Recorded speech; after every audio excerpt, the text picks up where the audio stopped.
Good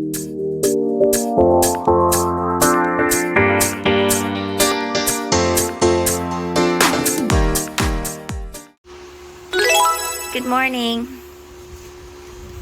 Nakasabit din yung yung towel ko sa ulo. Kagabi kasi dito na ako nagpatuyo ng hair. Yes.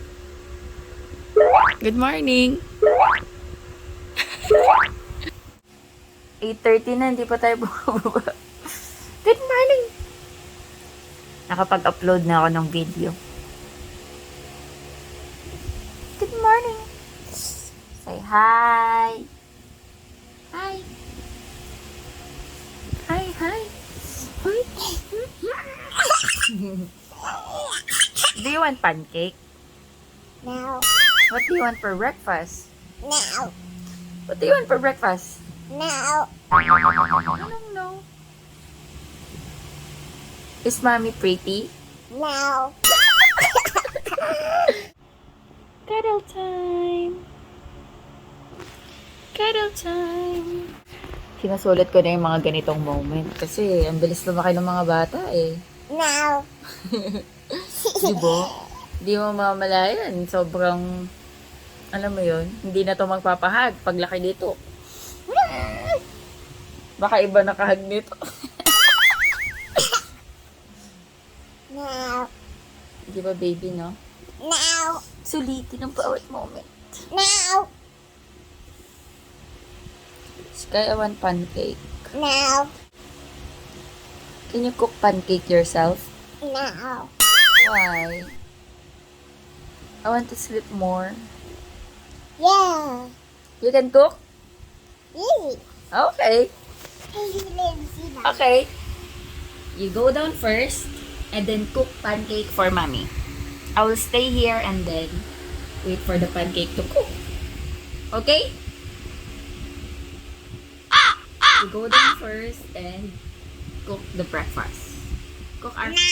Why? Sabi mo ikaw magluluto. You said ikaw magluluto. Ha. Ha.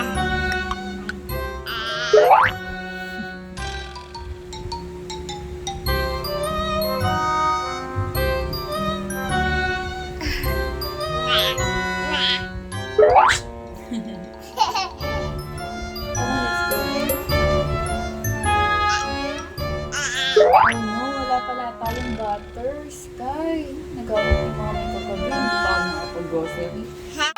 Nag-add pala ako ng bagong halaman dito. Ano to guys, yung syngonium sa baba. Kinat ko kasi may ugat na. Ayan, tsaka dun. Sunny day! Guys, let's eat! Ayan, may rice pa kasi kami natira, so naglagay ako ng scrambled egg. Tapos ito seaweeds to. Tapos hotdog. Ayan, coffee. And then si Sky, ayan, kumakain na rin siya. Trolls! Every day, always. Let's eat!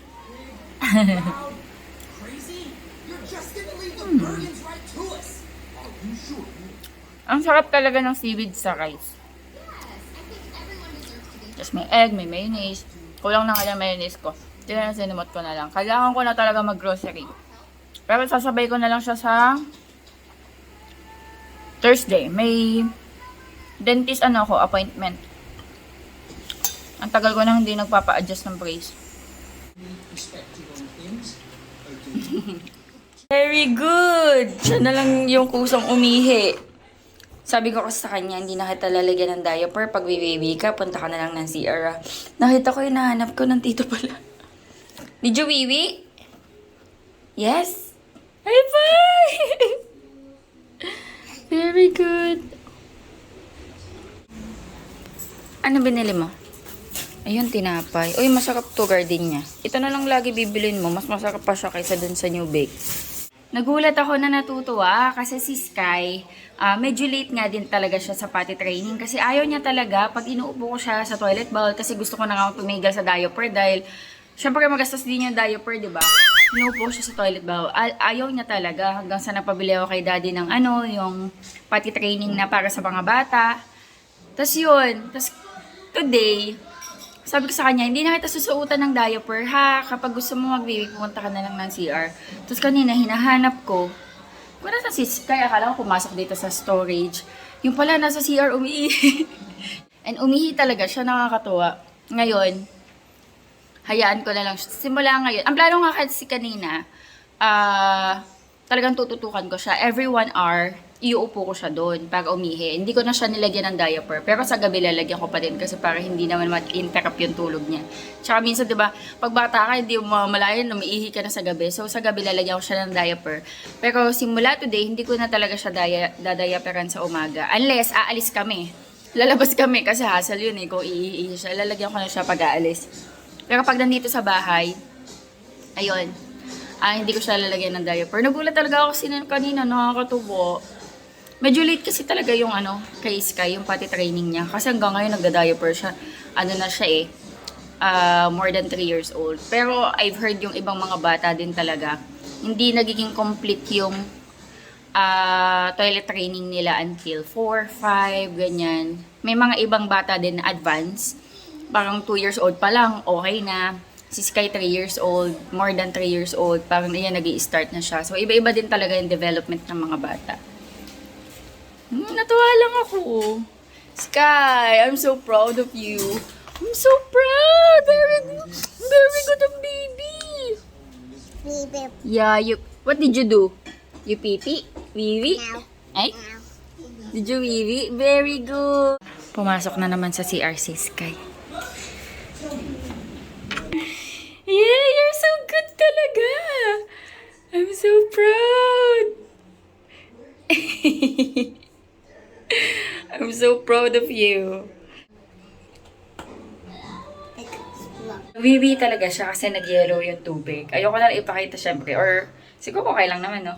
Ayan, as you can see, nag-yellowish yung tubig. So, umihi talaga siya. So, ang gagawin ko dyan, itatapon ko, lalagay ko sa toilet bowl para ma-flush. Tapos, lalagyan ko siya ulit ng another water. I'm so happy. Natuwa talaga ako, guys. Kasi alam mo na, meron kahit papano development. Alam ko late, pero at least, di ba? Pumasok na naman siya. Yay! You're so good. Third time. May one time si Sky, naihi siya sa salawal niya. Tapos sabi namin, hindi, doon ka ulit umihi. Kasi siguro nakalimutan niya.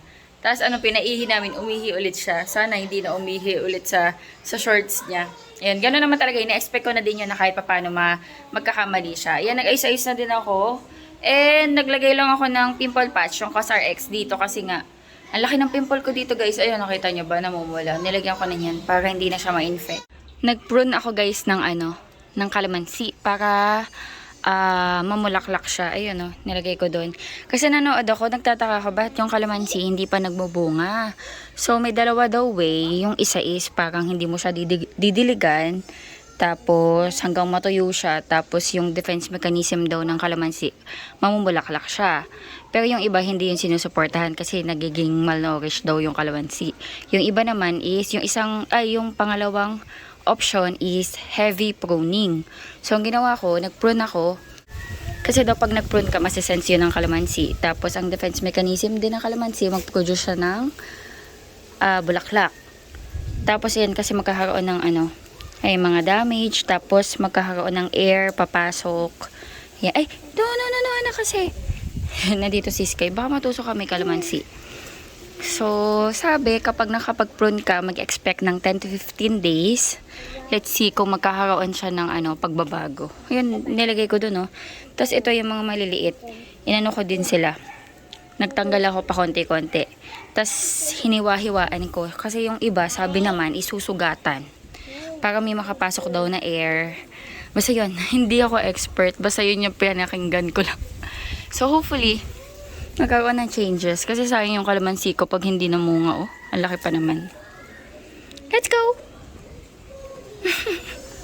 Magluluto na ako. Ay, ito pa pala, Ito, hindi ko na punto. For lunch, guys, ayan, nag-defrost ako ng pusit. Ayan. And, tatanggalan ko siya ng, ito yung nasa likod, tapos yung nandito, yung parang goma. ia-adobo ko siya sa kamatis tsaka toyo.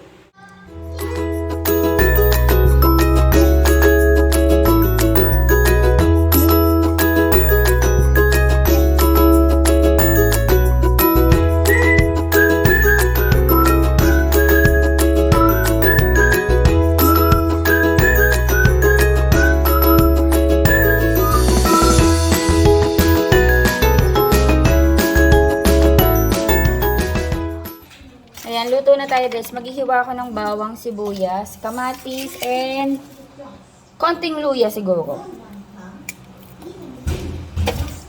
Oh no, si Sky lumabas na naman. Sky!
Kain tayo guys. Lunch. Ito na yung ating adobong pusit.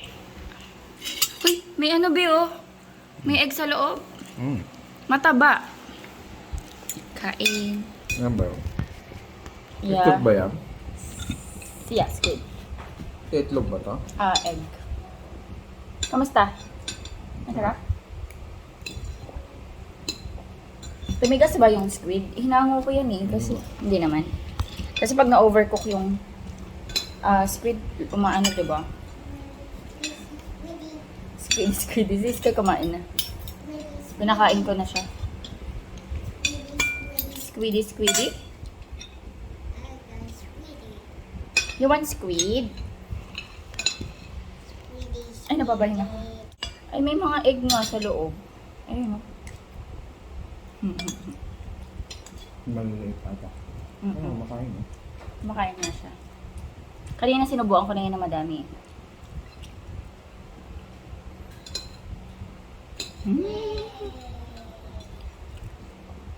Sarap ah.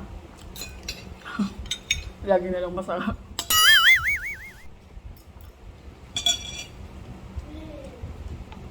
O yung squid, hindi siya nag-rubberize. Ilan yung iba natin? Wait.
pala si Daddy ng pizza. Ayan, for merienda. Cyrus Pizza.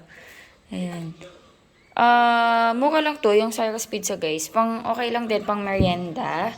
And then, since hindi ko makain si Sky ng pizza, nag-ano lang siya. Tasty. With his favorite. Coco Jam. Let's eat. Ano to? Hot sauce or ketchup? Parang ketchup.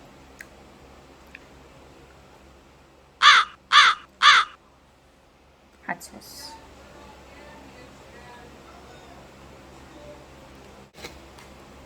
Si Daddy nasa taas na, naligo na siya eh. You want this? Aaron is outside, yes. Masarap to pag mainit. No, baby! Makulimlim, guys. And parang uulan. Gumawa na ako, guys, ng aming evening tea ni Daddy Andy. This time, nilagyan ko siya ng dried raisins. Tapos, merong mga chia seeds. Ayan, yung mga itim-itim. Chia seeds. Ayan, green tea, lemon, honey, chia seeds, tsaka dried raisins. Let's eat dinner. Tapos, nagupit ako ng siling labuyo. Ayan, pusit pa rin. Kain tayo. Hello. Mag-skincare lang ako and hininga ako. Magpapahinga na. Ayan, dyan muna kayo mga besh. Oops. Ayaw tumayo.